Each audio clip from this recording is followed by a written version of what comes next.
Now,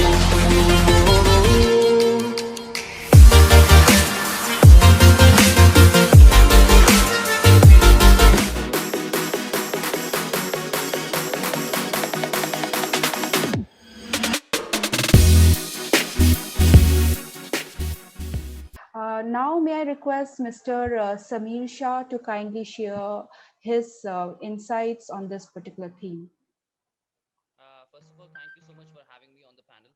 And I would straight up start with the talk that I have planned for the students that we have at NUA. So, my name is Samir Shah, and I'm going to touch on a lot of things. But basically, here is how it is going to go. I'm going to talk about privacy, our phones, and how social media affects our lives and what we should do about it. So this is going to be a talk about technology, which is an amorphous topic. And lately, when people talk about technology, they talk about privacy.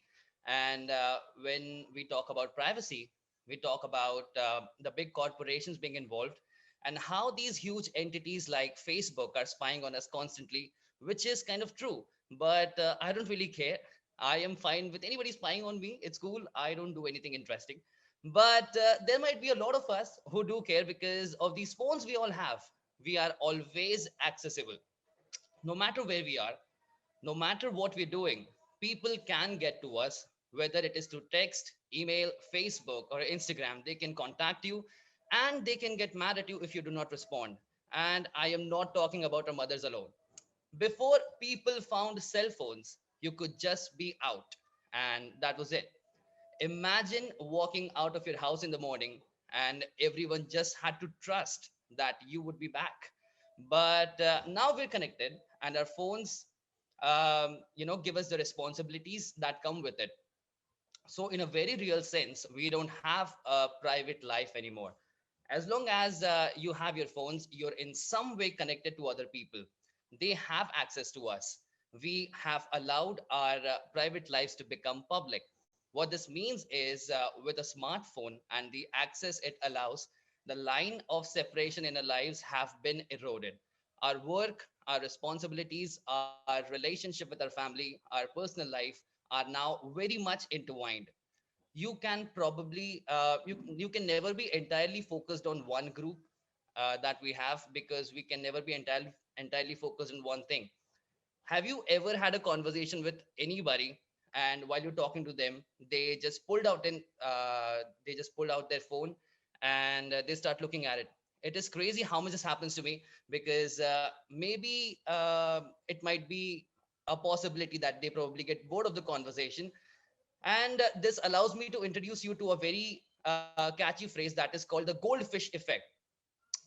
National Center for Biotechnology Information in UK claimed that the average human attention span has dropped from 12 seconds in the year 2000 to 8 seconds in 2013, which is just 1 second below that of a goldfish.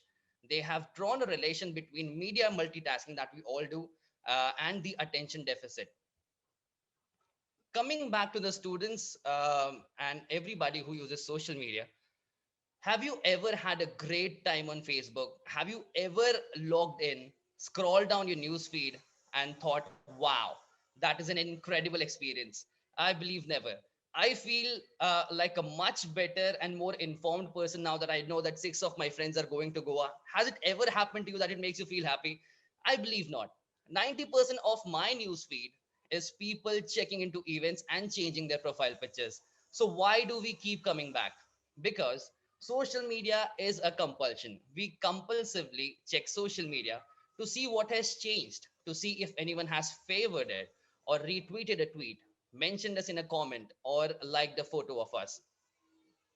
In 2012, Ben Grosser, an artist and developer, created a browser extension which automatically removes the red numbers that pop up on your Facebook. Everybody who has used Facebook might be knowing that there's a tab in the header which shows the numbers in red, which shows how many notifications you have under that tab. So this guy, he removed those red numbers. The He studied the effect this extension had on users' fake Facebook habits and wrote in a journal.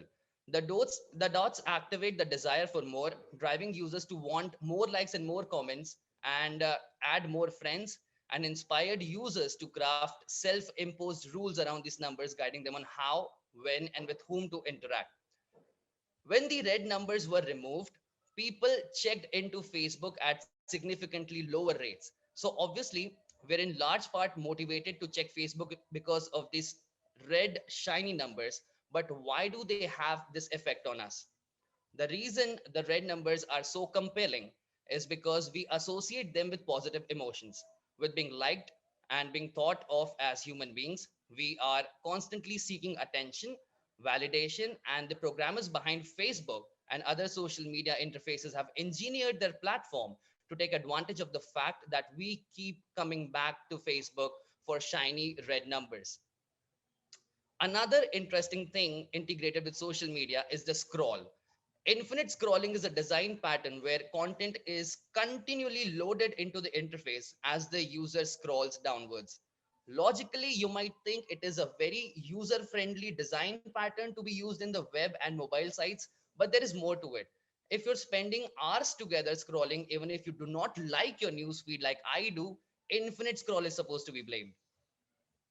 Coming back to the people and behavior, anything anyone says in real life, it is hard to know whether the person likes what you said or what you did. But on social media, you have a finite measure of it. And I do not think it's a very healthy way to derive any sense of self-worth based off people clicking on the thumbs up button or double tapping on your pictures. But we can't give it up because we are all addicted to this technology. These platforms that promise connections are actually driving us away, disconnecting us from reality. Of course, some people use social media in a very, very positive way, but for a vast majority of us, social media isn't a creative outlet. It's just to see what other people are doing with their lives. It is a socially acceptable voyeurism, and this voyeurism gives a misleading impression of lives of other people and their online personas, which are far different than who they are in real life. Everyone wants to use social media to show how they hang out with all the uh, in all the interesting places that they're going to. I, for real, need to ask my friends to stop uploading their pre-wedding pictures in arranged marriages. Teens, especially, seem to use social media to create a cool image for themselves, using it as a weird form of branding. But people don't post everything that they do, only the things that fit the image they're trying to project. So when you're looking at social media, we all see is people doing cool and interesting things. And we compare this with what we're currently doing, which is usually not that cool and interesting. So when we look at so, it seems that we are the only one not doing cool and interesting things. This leads to isolation because we realize that we have personally created an image online that's cooler than your actuality. We fail to realize that this is what everyone else has done. This isn't to say that you should throw away your iPhone and delete your social media accounts, though maybe I mean you should do that. But we all need to think and evaluate the role social media platforms play in our lives. Is it positive? Do they make you feel better? Do they make you less stressed, or do they give you a lot of stress at once? Do you compare your life to the highlight reels of other people on the internet? Do they make you constantly aware of your online presence and how you are perceived while distracting from your actual reality? I don't have the answers to these questions. I have a phone. I still have Facebook. I still have Instagram because you kind of have to have an Instagram. I still depend on my social media accounts a lot. I still spend too much time on my phone, but unconscious of it, I'm actively trying to be aware of the effect all this technology is having on my life. And that is something we all should do. I have a phone and you do too, but let us not spend a big part of our lives rubbing a piece of glass. Thank you. Yeah, Thank you. thank you, Samir. Yeah, thank you, Samir, for highlighting so many essential aspects, and also the important aspect that you have started off with, the element of social predation in relation to new market intelligence, aggregating in unprecedented scope, which is related to data shadows and online surveillance. Yeah, thank you, Samir. We'll come back with the questions afterwards.